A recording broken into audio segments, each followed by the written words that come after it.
আলহামদুলিল্লাহ, এত কাজ করতেছি যে পানি খাওয়ারও সময় নাই। তো খাওয়া শুরু করে দিলাম। এই যে পানি,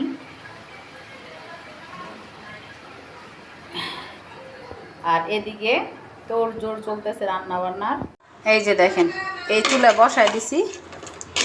গরুর মাংস আল্লাহর তরফ থেকে আসছে এক জায়গায়, এটা হলো কোরবানি মাংস। দেখেন আল্লাহ, মানে আল্লাহর দুনিয়ায় যে মানুষ, যে কত মানুষ মন মানসিকতা। এই যে দেখেন, এক লোকে এই জিনিসটা দিল। আমাদের আত্মীয় স্বজন হয় না, অথচ দেখেন আমাদের জন্য এটা পাঠিয়ে দিচ্ছে। আমার হাজব্যান্ডের এত পছন্দ করে এই লোক, তাই আর কি যে রান্না করতেছি। দেখেন আমার হাজব্যান্ড একটাই পোস্ট পারে, এই যে এটা, এই পোস্টটা ভালো পারে, আর কোনো কিছু পারে না। না, আমি সবই পারি। কিচ্ছু পারে না। পারি, আমার বউর পাশে থাকতে পারি, এটাই আমার চাওয়া, আর কিচ্ছু না। তো সবাই দোয়া করবেন আমাদের।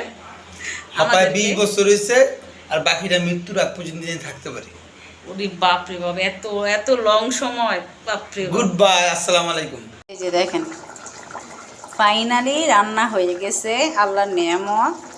এখন সবাই খাবো। তা আবার বললেন না তরকারিটা সাদা সাদা হয়েছে, আসলে তা না, এটা এক ধরনের রান্না, অনেক মজা লাগে, একসময় খেয়ে দেখবেন। এই যে কাঁচামরিচ বাইটা দিলে এত মজা হয় জানেন না। তো এই যে দেখেন, আল্লাহর নেয়ামত রান্না করে ফেলেছি, এখন রান্না করে খাবো। এই যে দেখেন, রান্না করতে আসছি আর উনি ভিডিও বানাবে। এত গরম ওনার জানেন না, জামা পরতে পারে না, সারাক্ষণ মাথায় গামায়। হাই দিয়ে দাও আন্টিদের, সালাম দিছ, দাও সালাম দাও, আসসালামু আলাইকুম। হ্যাঁ, যখনই আমি রান্না করতে আসি তখনই দেখেন উনি ব্লগ করবে।